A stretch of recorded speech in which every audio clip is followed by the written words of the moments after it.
En el ejercicio número 1 podemos observar que definimos, además de nuestra clase main, donde va a estar el método main, que es el punto de entrada de nuestra aplicación, dos archivos .java, ¿sí? Uno llamado auto y otro llamado persona, que son dos clases.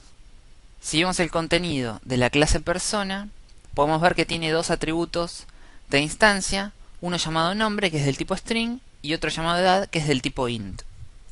Para crear un objeto del tipo persona, utilizamos el operador new. Le asignamos un nombre, en este caso persona 1, y creamos un objeto de este tipo, reservando memoria para los dos atributos definidos dentro de la clase. Para acceder a dichos atributos, utilizamos el operador punto. Escribimos el nombre del objeto, punto, y el nombre del atributo. En este caso, cargamos el atributo nombre con Juan y el atributo edad con 26. De la misma forma, cuando queremos leer el valor que tiene cargado el atributo, utilizamos el operador punto. Como podemos ver en el ejemplo, cuando imprimimos mediante println el nombre y la edad del objeto persona 1. Si ejecutamos el proyecto,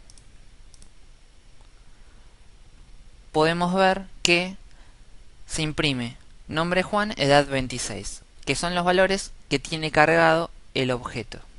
Por otro lado, tenemos una clase llamada auto que contiene un atributo de clase, es decir, con el modificador static. Esto hace que ese atributo sea único para toda la clase y para todos los objetos que instanciemos. Es decir, cualquier objeto auto que instanciemos va a tener el mismo atributo patente, y eso lo podemos ver en este ejemplo. Como el atributo es estático, no necesitamos de un objeto para poder usarlo, ya que pertenece a la clase.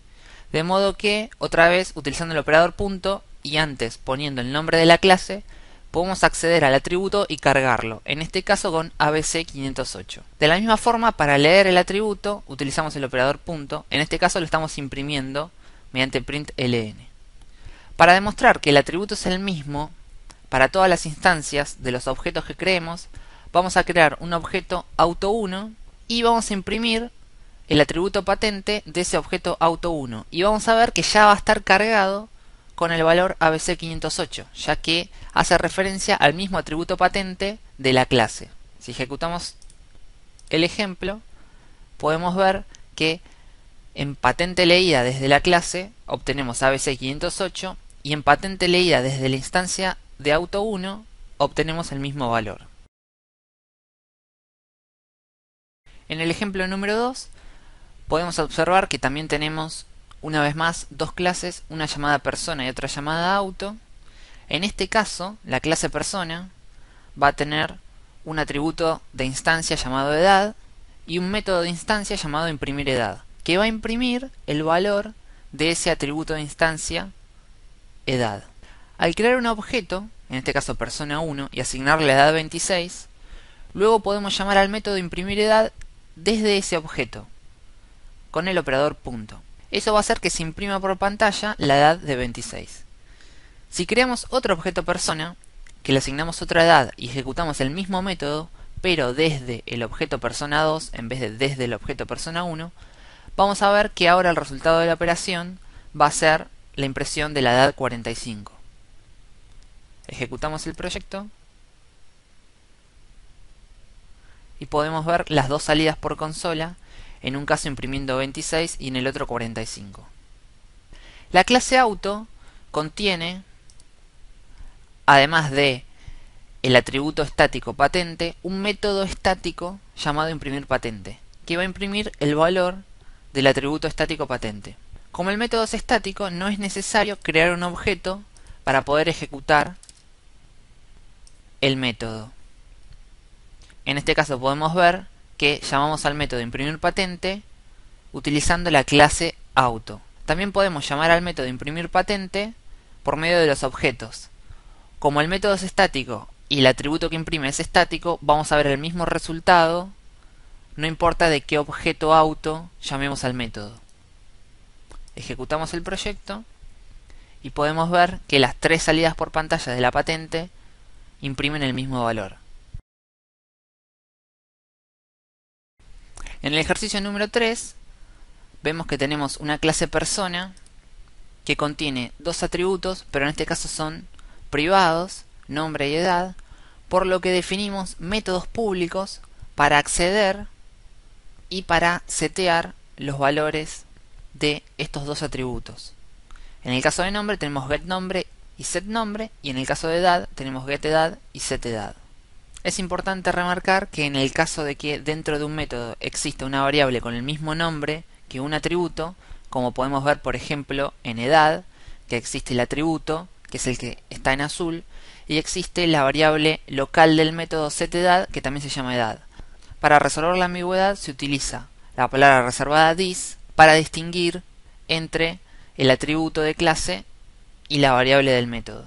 En este ejemplo creamos un objeto persona 1 y como ya no tenemos disponibles los atributos porque no son públicos, vamos a tener que cargarlos con valores a través de los métodos setNombre y setEdad.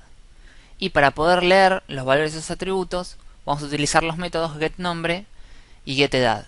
Si ejecutamos el ejemplo podemos ver que vamos a imprimir los mismos valores que en el ejemplo número 1, pero en este caso utilizando getter y setters.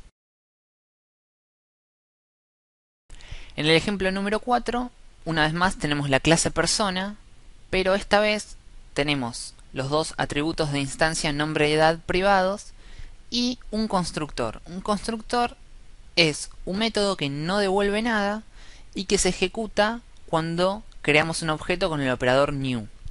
En este caso el constructor va a recibir nombre y edad y se lo va a asignar a los atributos de instancia nombre y edad, los que están en azul. Por otro lado tenemos los dos getters para el nombre y para la edad. Cuando creamos el objeto persona, en este caso vamos a tener que pasarle los dos atributos que esperaba recibir el constructor. En este caso el nombre, Juan, y la edad, 26.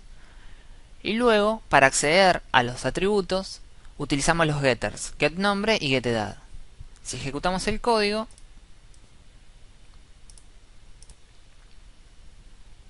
se ve que se imprime los datos que se cargaron en el constructor. Muchas veces no queremos que un objeto se construya sin haberle seteado ciertos atributos. En ese caso, podemos hacer que los reciba el constructor para que obligatoriamente al crear el objeto se tengan que cargar esos valores en los atributos. El ejercicio número 5 es nuestro primer proyecto Android. Podemos observar que tenemos un package llamado utn.android donde adentro tenemos un archivo que va a ser una clase llamada pantalla 1 activity que hereda de la clase activity. Dentro de esta clase tenemos al método onCreate, que es el que se va a ejecutar cuando se inicializa esta activity, que es como la contenedora de la pantalla que se ve en la aplicación. Lo primero que ejecutamos dentro del onCreate es el método llamado setContentView, que nos va a permitir asignarle un layout de pantalla a la activity. Este layout de pantalla es el llamado main, que se encuentra dentro de la carpeta res, dentro de la carpeta layout, y corresponde al archivo main.xml. Si vamos a ver el archivo, podemos ver que tenemos un editor gráfico para asignar el contenido de esta pantalla.